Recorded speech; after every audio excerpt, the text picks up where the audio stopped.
Hello everyone, কেমন আছো তোমরা সবাই? আশা করছি সবাই খুব ভালো আছো। তো নতুন আরো একটা ব্লগে তোমাদের সবাইকে ওয়েলকাম। তো আজকের ব্লগটা হতে চলেছে জন্মাষ্টমীর ব্লগ। তো সবাইকে জানাই শুভ জন্মাষ্টমী। তো আজকের ব্লগটা সকাল থেকেই শুরু করছি, একদম সকাল থেকে। তো সকালে স্নান করে নিয়েছি, যেহেতু পুজোর দিন। তো একটা শাড়িও পরে নিয়েছি। তো পুজোর দিনগুলোতে পরলে বেশ ভালোই লাগে, এমনি তো পরা হয় না। তো যাই হোক, ভিডিওটা তোমরা দেখতে থাকো। আজকে জন্মাষ্টমীর দিন সারাদিন কি করছি না করছি সবটাই তোমাদের সাথে শেয়ার করবো। তো চলো তোমরা ভিডিওটা দেখতে থাকো। তো প্রত্যেক দিনের মতো ভোরবেলাতে বাবা ভগবানের আরতি করে নিয়েছে, আর এখন একটু বেলার দিকে স্নান করানো হবে। তো যেহেতু জন্মাষ্টমী, তো ভগবানকে স্নান করে নতুন পোশাক পরানো হবে। তো এখন বাবা মন্দিরটা একটু পরিষ্কার করে নিচ্ছে। তো এরপরে রাধা মাধবকে স্নান করানো হবে। তো কিছুদিন আগে চন্দন যাত্রা শেষে স্নান করানো হয়েছিল, আর এখন জন্মাষ্টমীতে স্নান করানো হবে। তো এখানে বাবা রাধা মাধবকে সিংহাসন থেকে নামিয়ে নিয়েছে, আর মালাটা পরানো ছিল আগের দিন রাত্রে মালাটা আনা হয়েছিল। তো যেহেতু অষ্টমীটা লেগে গেছিল, তার জন্য আর কি মালাটা পরিয়ে দেওয়া হয়েছে। তো চলো তোমরা ভিডিওটা দেখতে থাকো।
তো প্রথমে ঘি আর মধু মাখিয়ে এক পর্ব স্নান করানো হয়ে গেছে প্লেন জল দিয়ে, গঙ্গা জল দিয়ে।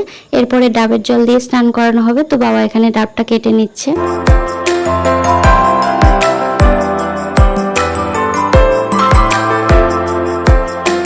তো ডাবটা কেটে নেওয়ার পর একটা পাত্রে কিছুটা গঙ্গা জল দিয়েছি, এরপরে এই দইটা মিশিয়ে নিচ্ছে। তো প্রতিবার ডাবের জলের সাথে দইটা মেশানো হয়, একসাথে মিশিয়ে স্নান করানো হয়। তো তার ফলে কি হয়, বিগ্রহের গায়ে মানে ভগবানের স্নান করানোর পর দইয়ের কিছু অংশ আর কি লেগে থাকে। তো তার জন্য দুটো পাত্রে দুরকম জল করা হয়েছে, একটা দই দিয়ে জল আর একটা ডাবের জল। তো প্রথমে দইয়ের জলটা দিয়ে স্নান করিয়ে দেবে, তারপরে ডাবের জল দিয়ে স্নান করিয়ে দিলে সবটা আর কি পরিষ্কার হয়ে যাবে। তো দেখো এখানে রাধা মাধবকে স্নান করানো হয়ে গেছে, এখন নতুন পোশাক পরানো হয়েছে। তো পোশাকটা নতুন বানিয়েছি জন্মাষ্টমীর জন্য। তো এখন আমি রাধা রানীকে সুন্দর করে সাজিয়ে দেবো, ওড়না দিয়ে, জুয়েলারি আর চুল যা যা আছে সবকিছু দিয়ে সুন্দর করে সাজিয়ে দেব। আর এদিকে বাবা ভগবানের ধুতি পরিয়ে দিচ্ছে। তো একই কাপড়, তো ধুতির মতো করে পরিয়ে দেবে, আর যা যা রয়েছে সবকিছু পরিয়ে দেবে। তো চলো তোমরা ভিডিওটা দেখতে থাকো।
তো স্নান করানোর পর এখন বাবা রাধা মাধবকে সিংহাসনে তুলে দেবে। তো এরপরে দুপুরে অনুকল্প প্রসাদ দিয়ে ভগবানের ভোগ নিবেদন করা হবে।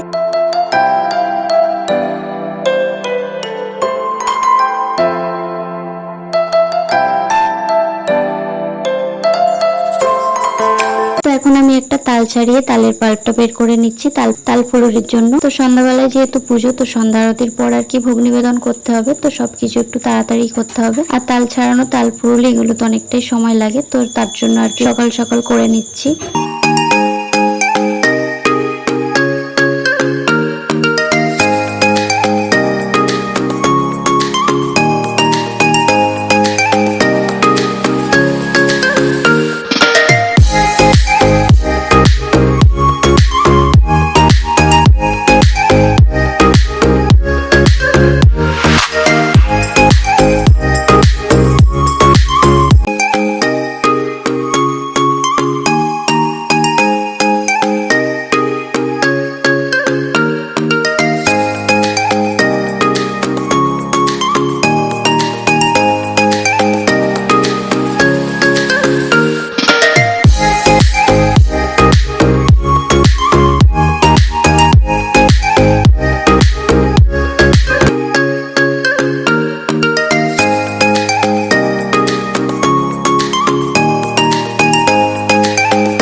তালের পাল্পটা বের করে নিয়েছি। এখন তাল ফুলুরির জন্য ব্যাটারটা তৈরি করে নেওয়া হবে। তো যা যা লাগে, ময়দা, আটা, কালো জিরে আর সুজি, চিনি সবকিছু আর কি দিয়েছি। এখন মা আর কি ব্যাটারটা তৈরি করে নিচ্ছে। তো এরপরে মা তাল ফুলুরি গুলো ভেজে নেবে, যেহেতু তাল ফুলুরি গুলো ভাজতে একটু সময় লাগে, তো প্রথমে তাল ফুলুরি দিয়েই শুরু হবে।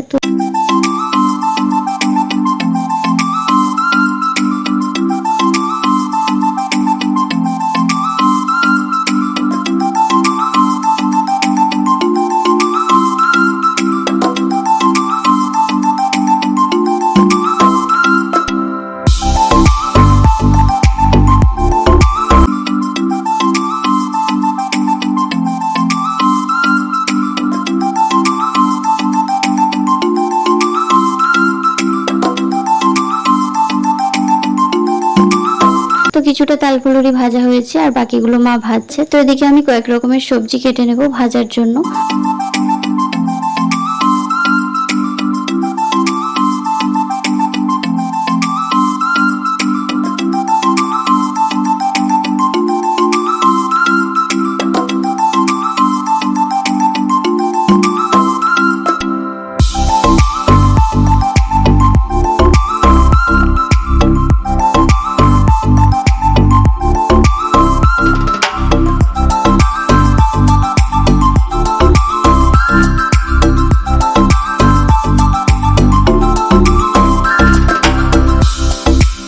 এখানে আমার সবজি কাটা হয়ে গেছে, তো এগুলো ধুয়ে পরিষ্কার করে দিয়েছি। এখন এগুলো ভাজা হবে আর একটু ময়দাও মেখে রাখা হচ্ছে লুচির জন্য।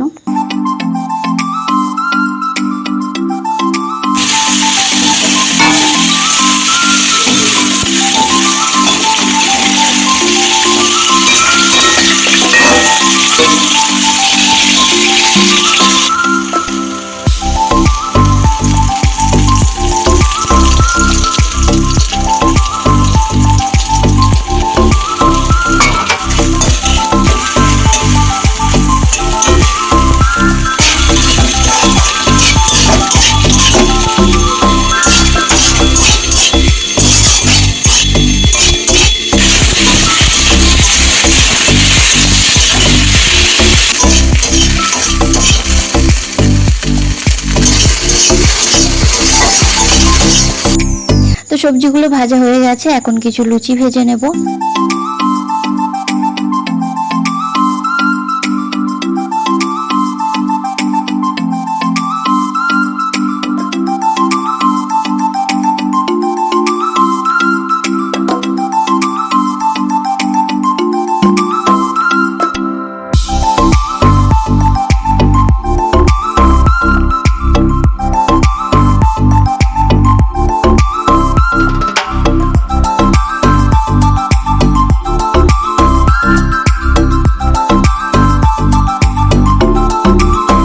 এরপর একটু ক্ষীর বানাচ্ছি দুধ, কাজু, কিশমিশ দিয়ে, আর লাস্টে একটু এলাচের গুঁড়ো দেবো। তো সবশেষে একটু সুজিও বানিয়ে নেব।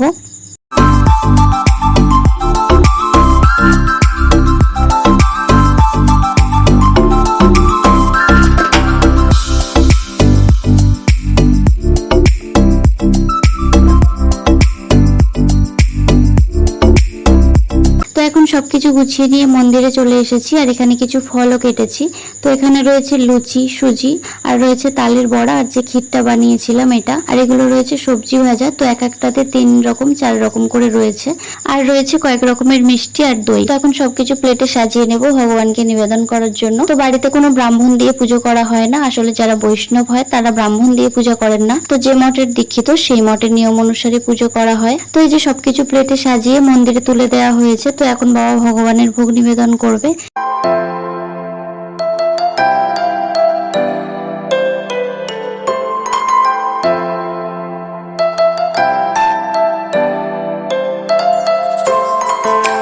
তো ব্লগটা আমি এখানে এন্ড করে দিলাম। কেমন লাগলো জানিও, একটা করে কমেন্ট সবাই করে যেও। তো ভিডিও ভালো লাগলে চ্যানেলটা সাবস্ক্রাইব করে দিও। তো পরের কোনো ভিডিওতে আবার দেখা করছি, সবাই ভালো থেকো।